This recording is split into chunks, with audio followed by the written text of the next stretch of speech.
Jews have always been a part and parcel of the Moroccan culture. Prior to Islam, Jews were already living in Morocco, a presence reinforced by the 15th century Spanish Reconquista. اليوم كيف ما كتعرفوا المغرب وإسرائيل. The relations between Morocco and Israel is special. Many Moroccan Jews migrated during the last century, which means we have a strong diaspora in Israel. And this diaspora want to see its culture in its homeland. For this reason, they propose to perform this musical play in Morocco. Sometimes it plays a political role by connecting populations and bringing them closer.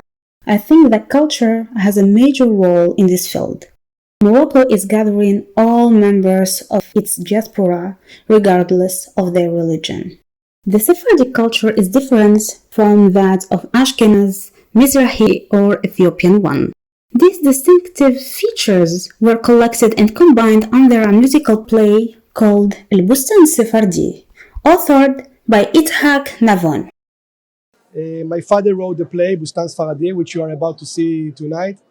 He also was the president of Israel, and as such, he was a great believer in peace. He spoke fluently Arabic, and he was a great believer in the fact that peace can be made between people.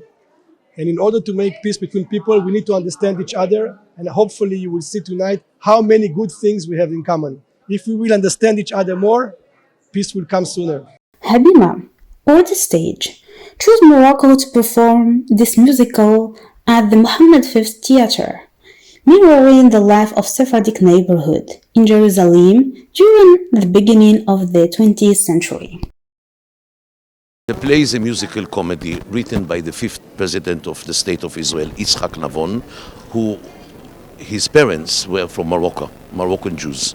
And he was a very, very prominent and legendary figure, a teacher, a writer, a poet. He wrote the musical, he wrote the lyrics, and the music is popular music. It's about a neighborhood in Jerusalem, in the old city of Jerusalem, of Muslims, Jews and Arabs, and Christians all together.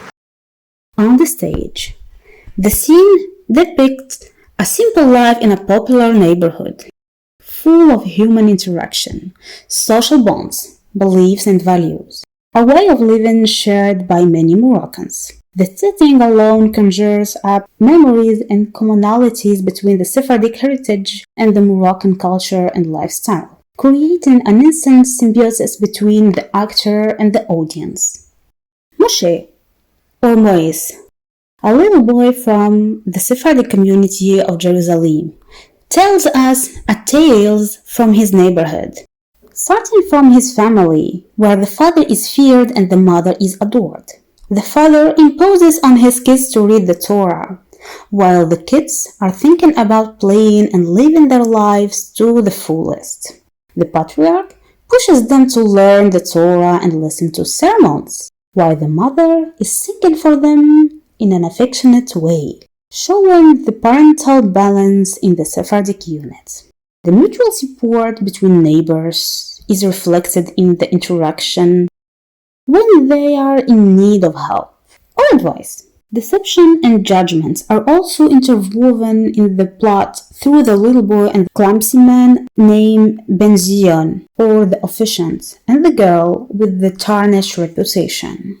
The play also shows how the Sephardic Jews perceive their own beliefs, especially the poorest ones in the society. The solid ties between Jews and Muslims in the neighborhood are also illustrated through Hajj Hamdan, who killed a snake that was hiding in a jar belonging to Moshe's family. The concept of love was also present via the story of Moshe's sister, who fell in love with the neighbor and started turning down all eligible young men. This behavior angered the father, while the mother, after failing to change her mind, turned to a warlock to put a spell on her daughter and wed her to somebody.